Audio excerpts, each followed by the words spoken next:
అక్కడ చేపల చెరువులు లేవు, చేపలు అంతకంటే లేవు. కానీ చేపల చెరువుల పేరు చెప్పి కోట్ల రూపాయలు బొక్కేశారు. పూర్తి స్థాయి క్షేత్రస్థాయి తనిఖీ అనంతరం రుణాలు మంజూరు చేయాల్సిన బ్యాంక్ అధికారులు కాసులకు కక్కుర్తిపడి వందల కోట్ల రూపాయలు అప్పనంగా అక్రమార్కులకు అప్పగించేశారు. ఇప్పుడు అందరూ కలిసి కొత్త డ్రామాకు తెరలేపారు. చేపల చెరువుల పేరుతో పశ్చిమ గోదావరి జిల్లాలో జరిగిన కోట్ల రూపాయల స్కామ్పై సాక్షి టీవీ పరిశోధనాత్మక కథనం. పశ్చిమలో భారీ స్కామ్. చేపల సాగు పేరుతో వందల కోట్ల రుణాలు, బినామీ పేర్లతో భారీగా రుణాలు. కళ్యాణి రైస్ మిల్ యాజమాన్యం ఘరానా మోసం. కాసులకు కక్కుర్తిపడి ఎడాపెడా రుణాలిచ్చేసిన ఐడిబిఐ బ్యాంక్. రుణాలు రికవరీ కాకపోవడంతో వన్ టైం సెటిల్మెంట్ పేరుతో కొత్త డ్రామా. అక్రమార్కులపై కేసులు పెట్టకుండా బ్యాంకు అధికారుల తాత్సారం. చేపల చెరువుల సాగుకు కిసాన్ క్యాష్ క్రెడిట్ పథకం పేరుతో ఐడిబిఐ బ్యాంకు ప్రత్యేకంగా రుణాలిస్తోంది. పశ్చిమ గోదావరి జిల్లాలో 2009 నుంచి 2 ఏళ్ల వ్యవధిలో సుమారు 1000 కోట్ల రూపాయల వరకు రుణాలు మంజూరు చేసింది. ఓ సామాన్యుడు బ్యాంకు రుణం పొందాలంటే నానా నిబంధనలు పరిశీలించే బ్యాంక్ అధికారులు కోట్ల రూపాయలు రుణాలిచ్చే దగ్గరకు వచ్చేసరికి నిబంధనలు పట్టించుకోలేదు. కేవలం కమిషన్ల పేరిట వచ్చే కాసులకు కక్కుర్తి పడడంతో క్షేత్రస్థాయి పర్యటనలు జరపకుండా జిల్లాలో 1000 కోట్ల వరకు రుణాలు మంజూరు చేసింది. గతంలోనే పెద్ద ఎత్తున రుణాలు తీసుకుని ఓ బ్యాంకును ముప్పతిప్పలు పెట్టి చివరకు వన్ టైం సెటిల్మెంట్ పేరుతో వ్యవహారాన్ని నడిపిన తాడేపల్లి గూడెంకు చెందిన కళ్యాణి రైస్ మిల్ మరోమారు ఇదే తరహాలో మోసానికి పాల్పడింది. ఈసారి రాజమండ్రి ఐడిబిఐ బ్యాంకుకు టోకరా వేసింది. తాను షూరిటీగా ఉంటానని చెప్పి రైస్ మిల్లో పనిచేసే దినసరి కూలీలు, ఉద్యోగులు, బంధువుల పేరిట చేపల చెరువుల సాగు కోసం రుణాలు కావాలంటూ రాజమండ్రి ఐడిబిఐ బ్యాంకుకు దరఖాస్తులు చేయించారు. ఇలా సుమారు 65 మంది పేరిట సుమారు 60 కోట్లకు పైగా రుణాలు తీసుకున్నారు. రోజువారీ కూలీలుగా పనిచేసే వారికి రైస్ మిల్ యజమాని వానపల్లి నారాయణరావు షూరిటీతో ఒక్కొక్కరికి 50 లక్షల నుంచి 2 కోట్ల రూపాయల వరకు రుణాలు మంజూరు చేశారు బ్యాంకు అధికారులు. వ్యాపారాన్ని విస్తరిస్తున్నామని, ఇక నుంచి జీతాలు బ్యాంక్ అకౌంట్లో వేస్తామని చెప్పి అందరితో ఐడిబిఐ ఖాతాలు తెరిపించి ఆ ఖాతాలలో లోన్ డబ్బులు జమ అయ్యేలా ప్లాన్ చేశారు. ఒక్కొక్కరికి రుణాలు మంజూరైన కొద్ది గంటల వ్యవధిలోనే తన ఖాతాకు నారాయణరావు బదిలీ చేయించుకున్నారు. ఆ తర్వాత రైస్ మిల్ దివాలా తీసిందని మూసేసిన నారాయణరావు 6 ఏళ్లైనా బకాయిలు తీర్చకపోవడంతో అప్పులు సుమారు 130 కోట్లకు పైగా చేరింది. దీంతో తాజాగా బ్యాంకు అధికారులు చేపల చెరువుల సాగు పేరుతో రుణాలు తీసుకుని ఎగ్గొట్టారని 14 మందిపై పేపర్లో నోటీసులు కూడా జారీ చేశారు. వీరంతా నారాయణరావు దగ్గర పనిచేసిన వారే కావడం విశేషం. ఈ వ్యవహారాలపై పూర్తి అవగాహన లేని అందులో పనిచేసిన ఉద్యోగులు ఇప్పటికీ నారాయణరావు మాటలనే విశ్వసిస్తున్నారు. ఇక్కడ సాక్షి ప్రతినిధులతో మాట్లాడుతున్న ఇతని పేరు వెజ్జు లక్ష్మి వెంకట వరప్రసాద్. ఇతనిది పెంటపాడు మండలం ప్రత్తిపాడు. కళ్యాణి రైస్ మిల్లో గుమస్తాగా పనిచేసేవాడు. ఆ సమయంలో యాజమాని నారాయణరావు మాటలు నమ్మి లోన్ కోసం అకౌంట్ నెంబర్ 0946551000684 పేరుతో చేపల సాగుకు దరఖాస్తు చేయగా అతనికి 40 లక్షల రూపాయల వరకు రుణం వచ్చింది. షూరిటీగా ఉన్న నారాయణరావే ఆ మొత్తాన్ని తన ఖాతాలోకి వెంటనే జమ చేసుకున్నాడు. ఇప్పుడు ఆ మొత్తం వడ్డీతో కలుపుకొని 80.66 లక్షలకు చేరింది. తాజాగా ఐడిబిఐ బ్యాంక్ ఇచ్చిన పేపర్ నోటీసులోనూ ఇతని పేరు ఉంది. తమకు ఎటువంటి ఇబ్బందులు లేకుండా చేస్తానని తమ యాజమాని నారాయణరావు చెప్పారని బాకీ ఎగ్గొట్టిన జాబితాలో ఉన్న గుమస్తా వెంకట వరప్రసాద్ అంటున్నాడు. నారాయణరావు షూరిటీ ఇచ్చారని, తమకు ఎటువంటి ఇబ్బందులు లేవని, తమ దగ్గరకు బ్యాంక్ అధికారులెవరూ రాలేదని వరప్రసాద్ అంటున్నారు. మాకు ప్రాబ్లం లేదు కదండి. బ్యాంకులు మరి నోటీస్ ఇచ్చారు, మీ పేరు ఇస్తారండి. పేపర్లో వేసారు. పోలీస్ స్టేషన్ కేసులు పెట్టారండి. సాయి కృష్ణ సైట్లో సైట్ ఈయన కొన్నారు కదండి, రాఘవేంద్ర ప్రసాద్ సైట్. సాయి కృష్ణ ఎవరండి? లాయర్ అండి. రాఘవేంద్ర ప్రసాద్ తమ్ముడు అండి. రాఘవేంద్ర ప్రసాద్ తమ్ముడు అండి. ఎవరండి? రాఘవేంద్ర ప్రసాద్ తమ్ముడు దగ్గర సైట్ ఈయన కొన్నాడండి. రాఘవేంద్ర సైట్ ఈయన కొన్నారండి. నారాయణరావు కొన్నారు.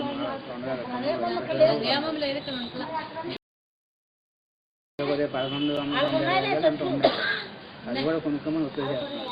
ఇప్పుడు అలా కాదు. వాళ్ళ పేర్లు పోర్చుగీ సంతకం చేసి పోర్చుగీ సంతకం కాదండి వాళ్ళేమో ఎలా ఉన్నా తెలియదు మనకి వాళ్ళ ఫ్రెండ్స్ ఉండే అప్పుడు నేను కంపెనీకి లాయరు రేగులెట్ వేరండి వాళ్ళు చుట్టాలు స్నేహంగా ఉండేవారు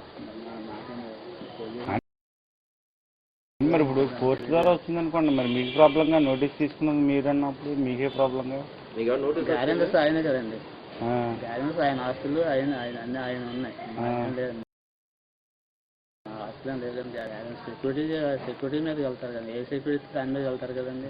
తీసుకున్నట్టు తీసుకున్నాను లోన్ తీసుకున్నట్టు తెలుసుకో మీకు. చెప్పారండి చెప్పారు ఆయన చెప్తున్నారు కదండి, చెప్పారు. అందరి పరిస్థితి అదేనండి, అందులో ఉన్న మెంబర్స్ అందరి పరిస్థితి చెప్పారండి, తెలిసింది అందరికీ తెలిసింది అందరికీ.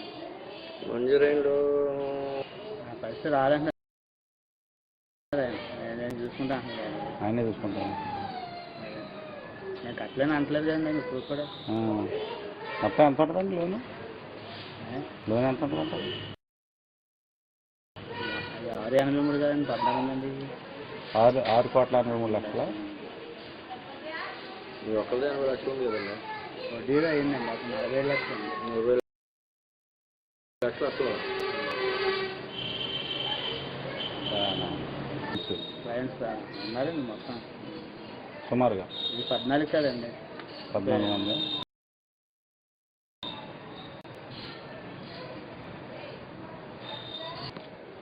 అన్నీ ఆయన నేను చూసుకుంటాను కదండి. అంటే మీలో ఇప్పుడు 14 మందిలో ఒకరొకరు ఇబ్బంది కదా, సైడ్ పెట్టుకోవాలి. ఇవన్నీ సంబంధం ఎందుకు ఆయనకి? ఆయన అలా చేస్తే మమ్మల్ని బయటకు తాగితే ఆయన బయటకు వస్తాడండి. ఇప్పుడు సెంటు 8,000 కొన్నారండి అప్పుడు వాల్యూ, ఇప్పుడు 17,000 కొందామని చూస్తున్నారండి. అతను 25,000 చెప్తున్నాడు. 25,000 ఒక్క వరప్రసాద్ మాత్రమే కాదు, ఈ విధంగా చాలా పెద్ద జాబితానే ఉంది. కళ్యాణి రైస్ మిల్లో పెయింటర్గా పనిచేసిన ఆర్ఏటి లక్ష్మీనారాయణ పేరు మీద 094655100000453 అకౌంట్ నెంబర్తో ₹1,00,00,000 రుణాన్ని, అలాగే కళ్యాణి రైస్ మిల్ దినసరి కూలీగా పనిచేసిన గుండు మొగ్గల శ్రీనివాసరావు పేరు మీద 094611100000435 అకౌంట్ నెంబర్తో ₹1,00,00,000, ఇదే రైస్ మిల్లో వర్కర్గా పనిచేసిన మారిశెట్టి జగదీష్ పేరు మీద 094651100000471 అకౌంట్ నెంబర్తో ₹1,00,00,000 రుణాన్ని, ఇదే రైస్ మిల్లో హెడ్ క్లర్క్ గా పనిచేసిన నల్ల రామకృష్ణ పేరు మీద 094651100000505 అకౌంట్ నెంబర్తో ₹91 లక్షల రుణాన్ని ఐడిబిఐ బ్యాంక్ 2010 జూలై 27న మంజూరు చేసింది. ఇక ఇదే రైస్ మిల్లో ఎలక్ట్రీషియన్ గా పనిచేసిన కొప్పినేని తాతాజీ పేరు మీద 094651100000754 అకౌంట్ నెంబర్తో ఏకంగా ₹2 కోట్ల ఐడిబిఐ బ్యాంక్ 2010 ఆగస్టు 30న మంజూరు చేసింది. ఇలా పూర్తి స్థాయి పరిశీలన జరపకుండానే బ్యాంక్ అధికారులు ఎడాపెడా రుణాలిచ్చేశారు. ఆయా అకౌంట్లలో నగదు పడిన కొద్ది గంటల వ్యవధిలోనే మొత్తం నగదంతా నారాయణరావు తన ఖాతాకు బదిలీ చేయించుకున్నాడు. కేవలం యజమానిపై నమ్మకంతో మరికొందరు కమిషన్లకు కక్కుర్తిపడి సహకరించినట్లు తెలుస్తోంది. కానీ రుణం తీసుకొని 6 ఏళ్లవుతున్నా బాకీ కట్టకపోవడంతో వడ్డీతో కలిసి సుమారు 130 కోట్లకు పైగా బకాయి పేరుకుపోయింది. ఈ అక్రమాలకు అప్పట్లో రాజమండ్రి ఐడిబిఐ బ్యాంక్ అధికారులు పూర్తిగా సహకరించారని తెలుస్తోంది. ఒక్క వానపల్లి నారాయణరావే తన దగ్గర పనిచేసే 65 మందికి నిబంధనలకు విరుద్ధంగా షూరిటీ ఉండి రుణాలు మంజూరు చేయడం వెనుక బ్యాంక్ ఉద్యోగుల హస్తం ఉందని స్పష్టమవుతోంది. రుణ ప్రక్రియ ప్రారంభం మొదలు రుణాలు మంజూరు వరకు కూడా బ్యాంకు అధికారులు అక్రమార్కులతో కుమ్మక్కయ్యారనే ఆరోపణలున్నాయి. ఒక్క చెరువు తవ్వకపోయినా, సాగు చేయకపోయినా, సాగు చేసిన చెరువులోని చేపలన్నీ చనిపోయి నష్టమొచ్చిందనే సాకుతో వడ్డీతో సహా దాదాపు 130 కోట్లకు పైగా చేరుకున్న రుణాలను వన్ టైం సెటిల్మెంట్ పేరుతో తక్కువ మొత్తం సొమ్ము చెల్లింపుతో కేసు క్లోజ్ చేయాలని తాజాగా బ్యాంక్ అధికారులు ప్రయత్నిస్తున్నట్లు ఆరోపణలొస్తున్నాయి. 6 ఏళ్లుగా చెల్లించని ఈ బకాయిలపై ముందుగా 14 మందిపై పేపర్ నోటీసులు జారీ చేసిన అధికారులు ఆ తర్వాత వన్ టైం సెటిల్మెంట్ కోసం వెళ్లినట్లు తెలుస్తోంది.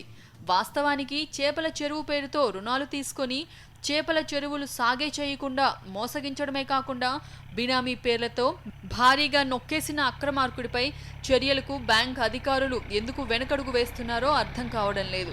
ఈ అక్రమాలపై పోలీసులకు ఫిర్యాదు చేయకుండా ఎందుకు ఊరుకున్నారో బ్యాంక్ అధికారులే చెప్పాలి. ఈ అక్రమాలపై రాజమండ్రి ఐడిబిఐ బ్యాంక్ ఎంజిఎం కరీంలాల్ ఏమంటున్నారో చూడండి. బేసిస్ యూ కమ్ అండ్ బ్రాంచ్లో ఇది ఉంది అలా ఉంది ఎలా ఇచ్చారు. బ్యాంకింగ్ అనే దానికి ఒక వ్యక్తి ఎస్బీ అకౌంట్ ఉన్నా ఒక లోన్ అకౌంట్ ఉన్నా ఆర్ ఒక ఏమైనా ట్రాన్సాక్షన్స్ చేస్తున్నా this cannot be officially disclosed as simple. మీ మన జర్నలిస్ట్ అది వస్తున్నాం సార్, జర్నలిస్ట్ సోదరులే ఒక 2 months బ్యాక్ వచ్చారు. They have provided inform them sir మీరు ఇవ్వండి, it will be addressed with all queries. They have provided, they got the reply from our higher officers. The rating వచ్చింది, then they were. Same ఏంది అది కూడా కడియంది ఇక్కడ some పేపర్లో వేసింది photos అయ్యి డిఫాల్ట్ ఆఫ్ సార్. సో వాళ్ళు వచ్చేసారు, లెటర్ ఫస్ట్ తీసుకొచ్చేసి ఫస్ట్ ఎంక్వైరీ అలాగే ఎలా ఇచ్చారు వాడికి ఇది లేదు కదా కడియంలో nursery still they are there. So some information they have come. అప్పుడు మీరే ఉన్నారు సార్ 2009లో మీరే ఉన్నారా? నేను బ్యాంకింగ్ అనేది డజంట్ హ్యావ్ ఆ పీరియడ్ లో మీరు ఉన్నారా అన్నాను. బ్యాంకింగ్ జాబ్ అనేది if it is government bank 3 years ఎవరు ఇచ్చినా కానీ 4 సంవత్సరాలు transfer as simple as it is. So అలా ఏం కాదు, ఇది ఎక్కడ రాజమండ్రి అయినా ఆర్ ఈ information banks efficiency cannot disclose simple ఒకటి. ఓకే మీకు ఆయన కూడా నేను చెప్పింది ఫోన్ చేసి సార్ మీకు కూడా సిస్టంలో ఉన్నారు వాళ్ళు ఇన్వాల్వ్స్ ఉన్న banking rules government rules simply anything you ask it's not possible. అదే మీరు ఇప్పుడు అట్లాగా సార్ ఫోటో తీసి లేదు అది ఇట్స్ నాట్ ఫేర్. లేదు this is not fair. This is institution, this is not fair. అట్లాగా No, this is not fair. See, we should maintain a. This is not fair. లేదు No, this is not fair. No, this is not fair. అసలు ఈ వ్యవహారం బయటకు చాలా విచిత్రంగా వచ్చింది. తన స్థల డాక్యుమెంట్ల నకిలీ పత్రాలు సృష్టించి తన సంతకాన్ని ఫోర్జరీ చేసి చేపల చెరువుల సాగుకు షూరిటీగా పెట్టారని, తనకు తెలియకుండా జరిగిన ఈ వ్యవహారంలో తనకు బ్యాంక్ నుంచి నోటీసులు వచ్చాయని, ఫోర్జరీ సంతకాలతో మోసం చేసిన నారాయణరావుపై కేసు నమోదు చేయాలని తాడేపల్లిగూడెంకు చెందిన రాఘవేంద్ర ప్రసాద్ గతేడాది నవంబర్లో పోలీసులను ఆశ్రయించారు. దీనిపై section 490, 420, 465, 457, 471 red with 34 IPC, red with 156 clause 3 section కింద కేసు నమోదు చేశారు. ఇప్పటికే సంతకాల ఫోర్జరీపై హైదరాబాద్ ఫోర్స్నిక్ ల్యాబ్కు పంపిన పోలీసులు నివేదిక ఆధారంగా దర్యాప్తు కొనసాగిస్తున్నారు. ఇలా నారాయణరావు ఒక్కరే కాదు, మరికొంతమంది కూడా ఈ స్థాయిలోనే బ్యాంక్ అధికారుల సహకారంతో యథేచ్ఛగా ప్రజల సొమ్మును రుణం పేరుతో దిగమింగేశారు.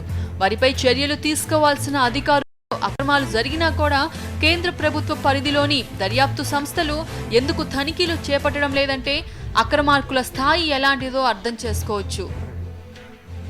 వినాయక్, సాక్షి టీవీ, ఏలూరు, పశ్చిమ గోదావరి జిల్లా.